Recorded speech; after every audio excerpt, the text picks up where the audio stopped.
हे आहे ठोकशाही न्यूज 24, जिथे आवाज दाबला जात नाही, अन्यायाविरुद्ध वाचा फोडणारे. भूमाफिया विरुद्ध लढा की प्रशासनाची ढिलाई?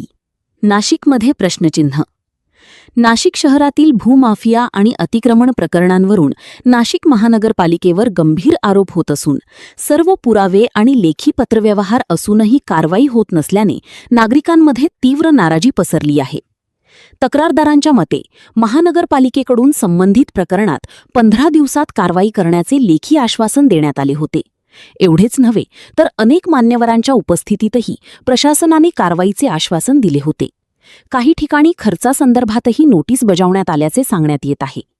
मात्र प्रत्यक्षात कारवाई होत नसल्याचा आरोप करण्यात येत असून भाजी मार्केटसारखी आश्वासनं दिली जातात आणि नंतर घुमजाव केला जातो, अशी संतप्त प्रतिक्रिया नागरिकांकडून व्यक्त होत आहे. विशेष म्हणजे तक्रारदारांनी अनेक अधिकाऱ्यांना खुले आवाहन देत अर्धा तास मीटिंग घ्या, आम्ही चुकीचे ठरलो तर लगेच जेलमध्ये टाका, अशी भूमिका घेतली आहे. मात्र यावर कोणताही अधिकारी समोर येऊन चर्चा करण्यास तयार नसल्याचा आरोप करण्यात येतोय.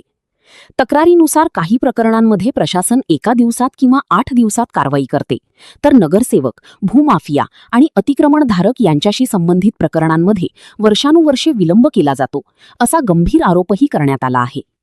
यामुळे शासनाच्या नियमांचा कोणालाही धाक उरला आहे का, असा सवाल उपस्थित होत असून सर्व पुरावे देऊनही न्याय मिळत नसल्याने सर्वसामान्य नागरिकांमध्ये असंतोष वाढताना दिसतोय. दरम्यान मीडिया हा लोकशाहीचा चौथा स्तंभ आहे.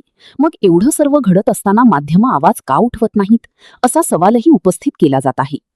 आता या प्रकरणात प्रशासन नेमकी काय भूमिका घेणार, दोषींवर कारवाई होणार का आणि सर्वसामान्य नागरिकांना न्याय मिळणार का, हे पाहणे महत्त्वाचे ठरणार आहे.